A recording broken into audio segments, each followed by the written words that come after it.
lot of Maiduguri people working in Abuja, building and using the POP, and I think it will be a good development in Maiduguri. Let's return to the studio where Mr. Salis Agara is seated.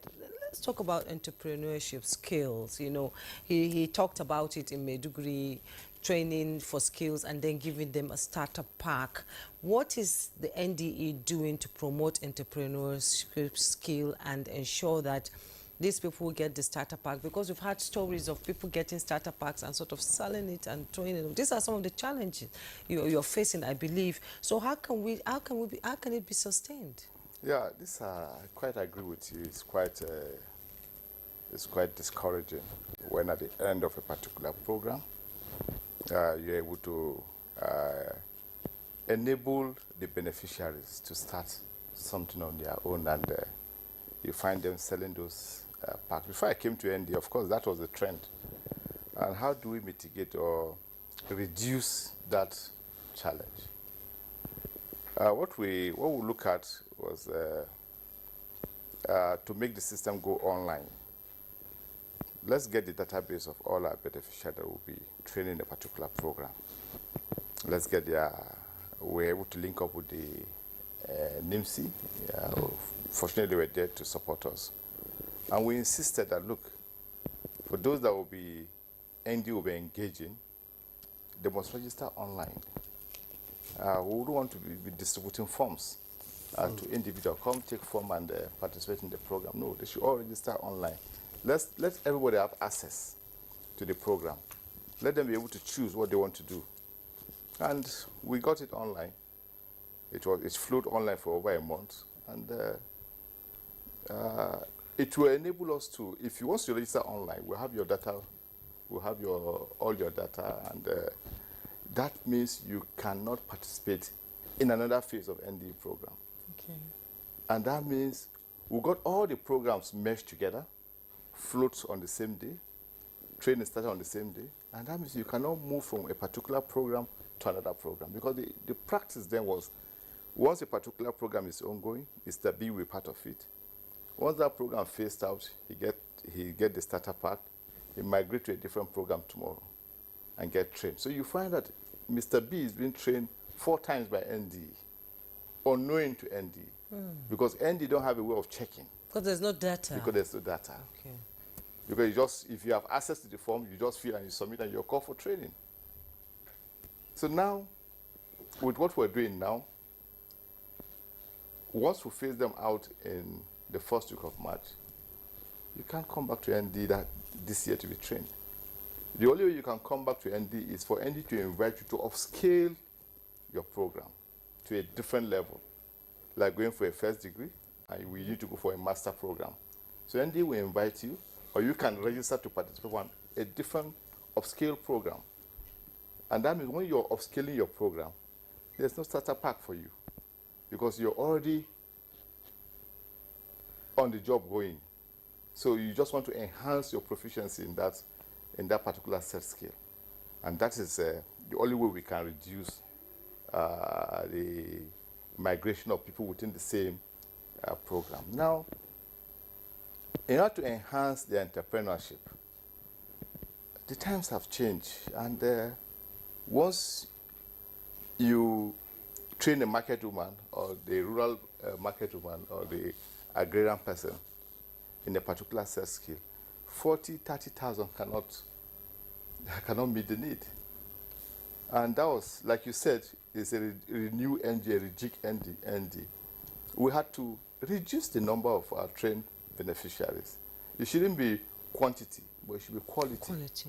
So we had to reduce the number of the beneficiaries from, let's assume, from 20 to 5.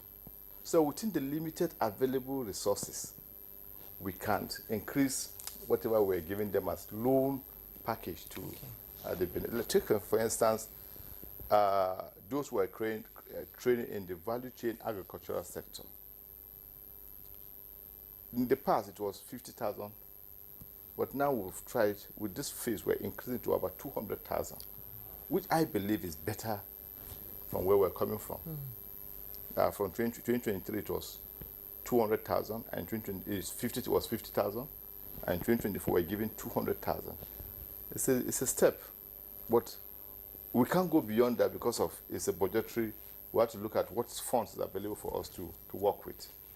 Hopefully, we might do better in 2025, because even the 200,000 agreed might not go anywhere. If she's going to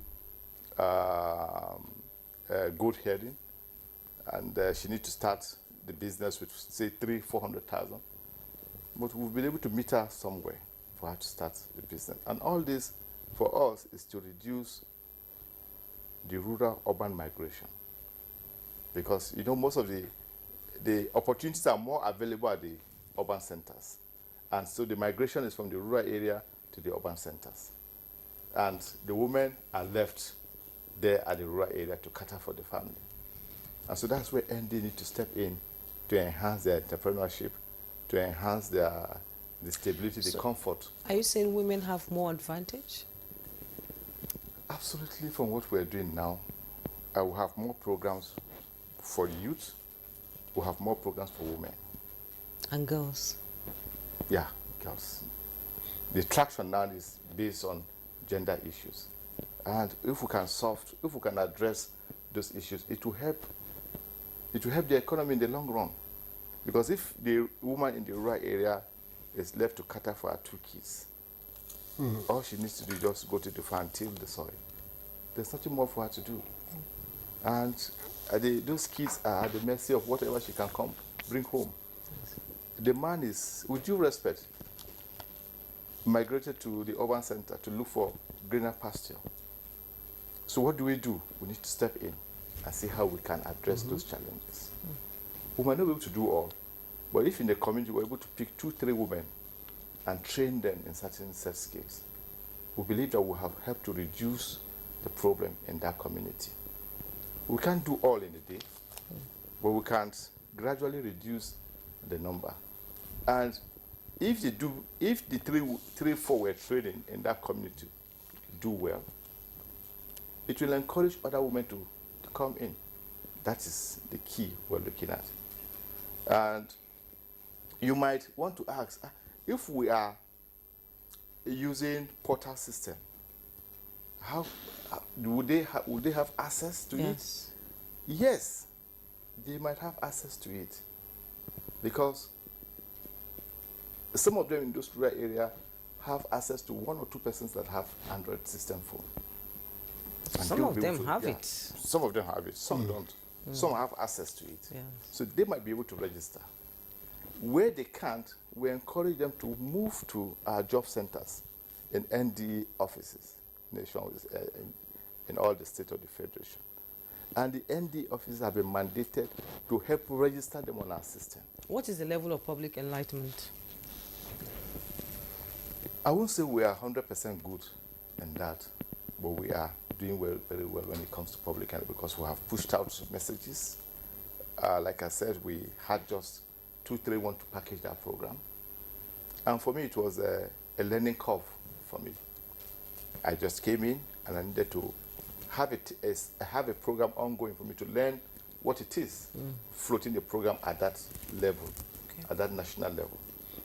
And luckily, we have competent manpower. We have manpower in the agency that knows the job. All you just need to do that encouragement. That look, you have our backing, we have your backing, you can do it.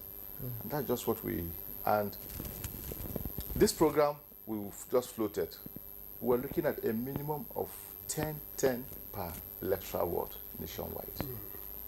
So that people can have access to it. A minimum of 10, and we had to, That's a whole lot, which will require a whole lot of